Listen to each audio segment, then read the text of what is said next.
নমস্কার বন্ধুরা, কেমন আছো সবাই? আশা করি ভালো আছো। আমি দেবশ্রী, দেব মিউজিক সুইংস চ্যানেলে নতুন ব্লগ নিয়ে তোমাদের সামনে এসে আবার হাজির হলাম। আমরা আজকে মালদার সেকেন্ড ডেতে বেরিয়েছি। আজকে আমরা মালদার এখানে সেকেন্ড ডে। তো আমরা প্রথমেই চলে এসেছি মন্দিরে, শ্রী শ্রী জহরা মায়ের মন্দির। তো মন্দির হচ্ছে কি মঙ্গলবার আর শনিবার এই দুটো দিন খোলা থাকে। আজকে যেহেতু মঙ্গলবার শনিবার নয়, সেই জন্য দুর্ভাগ্যবশত আমরা মন্দিরের ভেতরে ঢুকতে পারলাম না, কিন্তু বাইরে তোমাদেরকে আমি ঘুরিয়ে দেখাচ্ছি। খুব সুন্দর মন্দিরটা, দেখো চারিদিকে। এটা কেবলমাত্র মঙ্গলবার আর শনিবারটাই খোলা থাকে। আর এই দেখো পেছন দিকে দেখো আম বাগান, মানে কত দেখবে, দেখো কত সুন্দর। সেদিকেই তাকাই সেদিকেই আম বাগান, আর মাটির পর মা শুধু গাছ আর গাছ, আম গাছ। এই দেখো কি সুন্দর আমগুলো ধরেও আছে, দেখো। এই দেখো মন্দিরটা, মায়ের মন্দির, মায়ের মুখটা দেখো। এই দেখো মায়ের বিগ্রহ। এই দেখো আস্তে আস্তে করে আমি দেখাচ্ছি।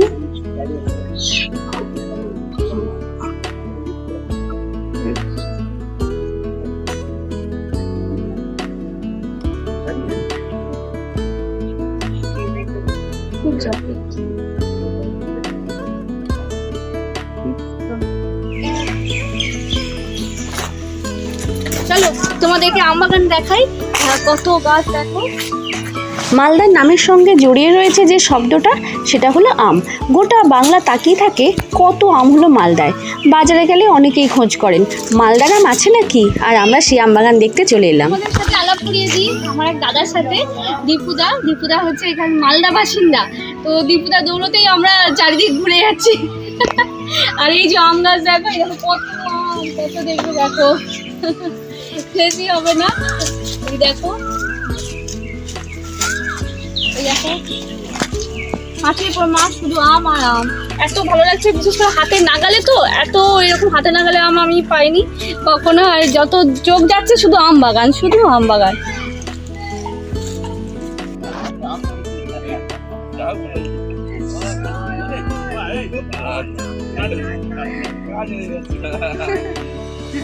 জানো তো বন্ধুরা, এখানে এসে জানতে পারলাম যে এত নাকি আম ধরে যে গাছের পাতা নাকি দেখা যায় না। দেখো বন্ধুরা, কেমন বিঘার পর বিঘা জমিতে আমের বাগান রয়েছে। এই আম আবার বিদেশেও রপ্তানি করা হয়। আমরা সোজা চলে এসেছি মথুরাপুরে। আমরা যেখানে ছিলাম, যেখানে তোমরা একটু আগে আম বাগান দেখলে, তো ওই মন্দিরের পেছনে। তো এখন আমরা চলে এলাম মথুরাপুরে। তো আজকে আমরা এখানে স্টে করবো মথুরাপুরে। তো এখানে এই মথুরাপুরে একজন আমাদের পরিচিত দাদা আছেন। তো সেই অমিত দা, সামনে দেখাচ্ছি আমি তোমাদের। তো ওনার আম বাগান আমরা ঘুরতে এসেছি। তো উনি আমাদেরকে এখানে আম মানে পারবেন, আমরা দেখবো এখানে। তো চলো তোমাদেরকে দেখাই, চলো। মিশু, তুমি কি আম দেখছো? আম গাছ দুটো, এত আম রয়েছে, দুটো আম।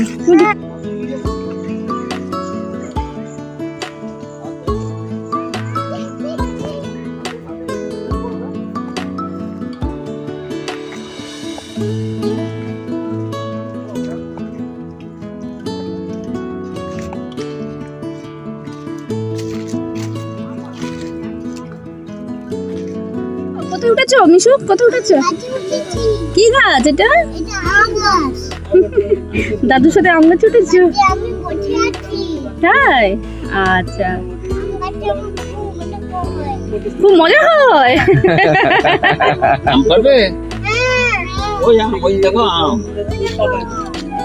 মিশুকে এবারে আম পাচ্ছে। হ্যাঁ,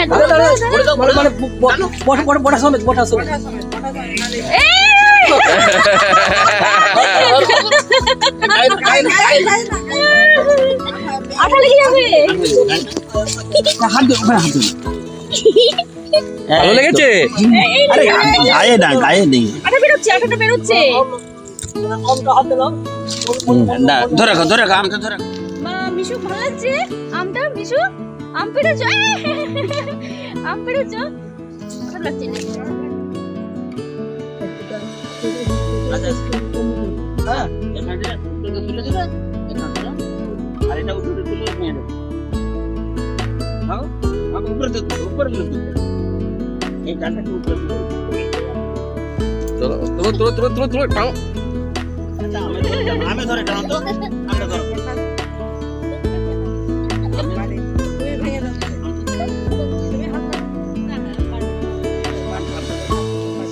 ধরো, ধরো, ধরো, আমাকে ধরো।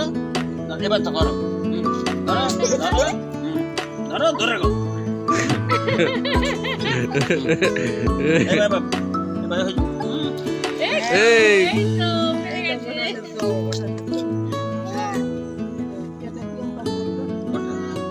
এই কি আম নিয়েছো? হ্যাঁ, এটা আমি বাড়ি নিয়ে যাবো। বাড়ি নিয়ে যাবে? কি আম বলো তো ওটা? এটা বাঘে আম। ল্যাংড়া আম। মিশুকে খাওয়াতে হবে, তো সেই জন্য আমি এখানে মিশুকে বসলাম খাওয়াতে। এটা হচ্ছে যে এই যে জায়গাটা, এখানে বসে মানে এই আম বাগানটা পুরো পাহারা দেয় আর কি। এখানে দাদারা বসে সব পাহারা দেয়। এই এত বড় আম বাগান তো তো তাদের বিয়ে করার জন্য। আর এই যে আমাদেরকে আম খেতে দিয়েছে, এই দেখো আমগুলো। এটা কি আম, কি আম বৌদি? না, গোপাল ভোগ আছে না? গোপাল ভোগ, গোপাল ভোগ, লক্ষণ ভোগ, হ্যাঁ, আর ল্যাংড়া, এইগুলো রয়েছে। একদম পাকা এই আমগুলো, খুব মিষ্টি, মানে আমগুলো ভীষণ মিষ্টি এবং একদম মানে পাকা। তো গাছ থেকে এইমাত্র পাড়া হয়েছে, এই দাদারা পেড়ে দিল। তো এই এখন আমরা এগুলো খাবো। জানো তো বন্ধুরা, এখানে এসে যে শুধু আম বাগান দেখলাম, আম খেলাম তা কিন্তু নয়। আমি একটা জিনিস লক্ষ্য করলাম, এখানকার মানুষদের ব্যবহার ভীষণ ভালো, আন্তরিকতা এদের মধ্যে, আর ভীষণ ভালো মনের।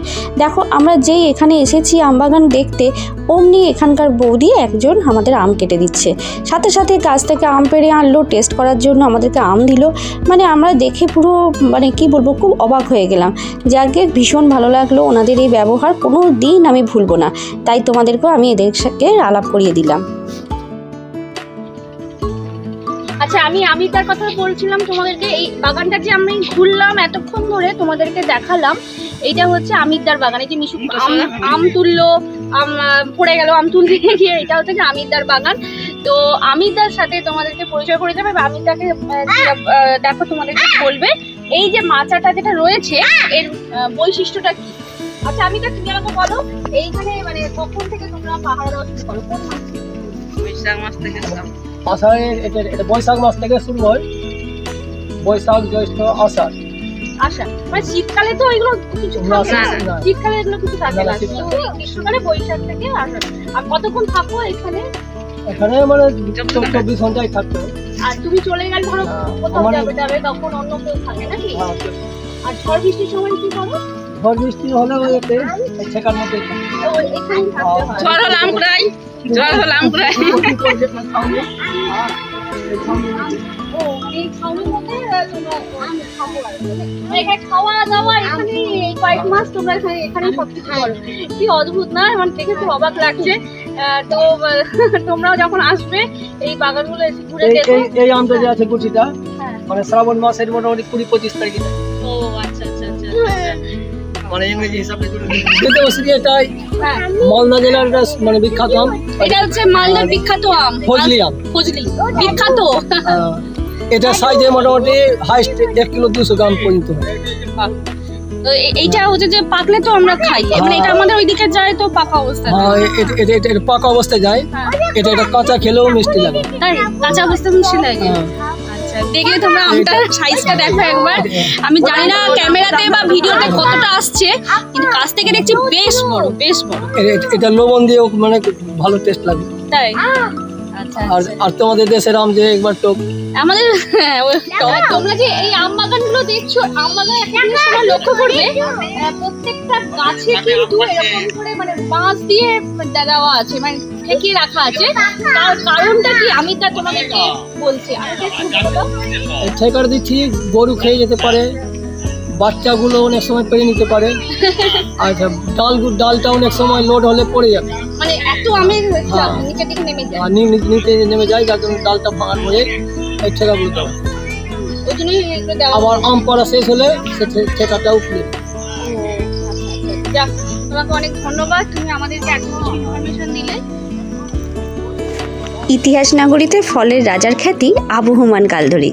প্রাচীন বাংলার রাজধানী গৌড়ের সুলতানি আমলে ইমারতগুলির চারপাশে শুধুই আম বাগান। তাই এখানে এসে দেখে ভারী অবাক লাগছে, শুধু আম আর আম।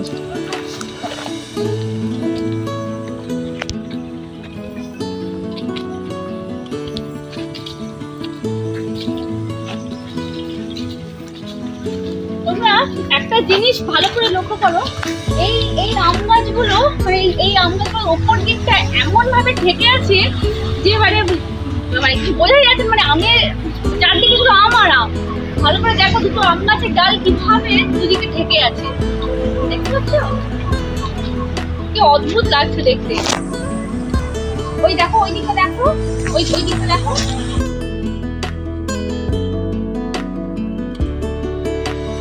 ভালো করে দেখো, আর প্রত্যেকটা আম গাছে মানে অদ্ভুত একটা বিশেষত্ব আছে, কুড়িগুলো সব মানে বড় বড়। নিচটা দেখো, চলো আরো ওই দিকটা তোমাদের দেখো। এখানে এসে জানতে পারলাম এবছর নাকি ফলনের মান খুবই কম।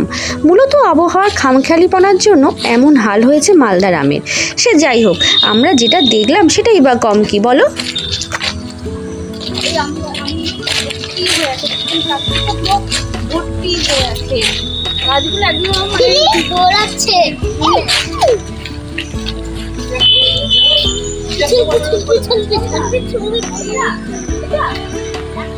দৌড়ায় 100 বছরের উপরের গাছ হচ্ছে এইটা।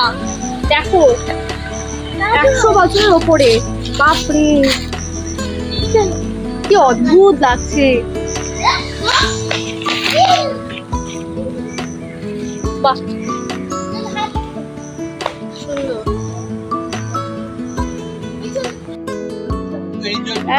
আম বাগান দেখে আমরা এখন দাঁড়িয়ে আছি এই যে ফুল্লরা নদীর ওপরে।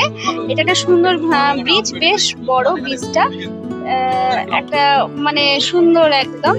যাই হোক, তো মালদার সেকেন্ড ডে আমরা আজকে কমপ্লিট করলাম, সেকেন্ড ডে ট্যুর। তো কেমন লাগলো তোমরা অবশ্যই জানিও। আর আজকের মতো ব্লগটা আমি এখানেই শেষ করছি। তো তোমরা অবশ্যই লাইক, শেয়ার, কমেন্ট করতে একদম ভুলো না। আর হ্যাঁ, যারা এখনো পর্যন্ত আমার চ্যানেলটা সাবস্ক্রাইব করোনি, প্লিজ আমার চ্যানেলটা সাবস্ক্রাইব করে দিও, কেমন? আজ তাহলে চলি, টাটা, দেখা হচ্ছে আবার নেক্সট ব্লগে।